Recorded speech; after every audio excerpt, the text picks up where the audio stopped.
No life, no friends. Meghan destroys her image in huge grave of shame after ARCHETYPES fiasco. In the latest episode of a Spotify podcast, Archetypes, Meghan examines the trope of the angry black woman and is joined by comedians Issa Rae and Zue in discussing the issue.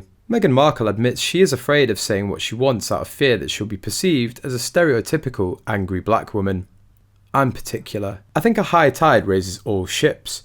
We're all going to succeed, so let's make sure it's really great, because it's a shared success for everyone. We've seen it this week with more, big stories from our Archetypes series.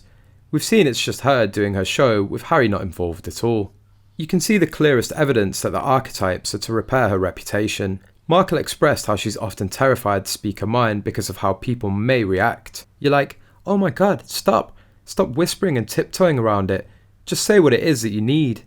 You're allowed to set a boundary, you're allowed to be clear. It doesn't make you demanding, it doesn't make you difficult, it makes you clear. Real life current examples of the archetypes she's trying to destroy instead of references to the media that were produced like 20 years ago.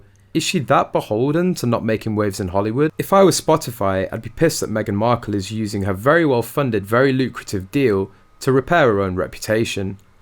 I'd want her to make a podcast that attracts the maximum amount of listeners so I could actually recoup my investment. I get confused about her subliminally pushing the angry black woman card because she has no obviously discernible black features. She cannot resist making everything about herself and her victimhood, and this is why she's a flop. Meghan Markle also admitted that she was shocked by an incredible book she received during the COVID-19 lockdown, so much so that she kept nudging her husband in bed to tell him about her discoveries. Meghan recalled how it was great to have human interaction again before revealing the even greater moment that happened as they were leaving the venue. The wife handed me a book she said she thought I might find interesting. After thanking her friend for a surprise gift, Meghan skimmed its pages and slipped it into her purse. It was only later that evening when she and Harry were relaxing in their £14 million Santa Barbara mansion that she discovered just how powerful the book's content was. I kept nudging my husband as we were sitting there in bed, she revealed, adding that she was also asking him, did you know this?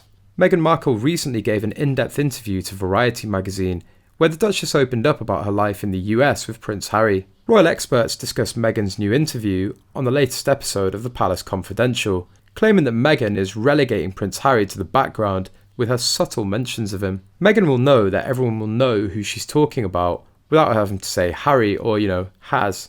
She's called him in the past. Last but not least, as part of the Netflix deal, Meghan Markle and Prince Harry are set to film a production entirely about them, and according to diary editor Richard Eden, the couple is keen to distance themselves after realising the awful repercussions it could hold, particularly if releasing the docuseries so soon after the death of Queen Elizabeth. There's going to be a lot of negative stuff, and the couple want to be able to say that this was Liz Garbus's vision and nothing to do with us, and that they wouldn't have made it that way. She also claimed that because of this, the release could be sooner than expected and not delayed.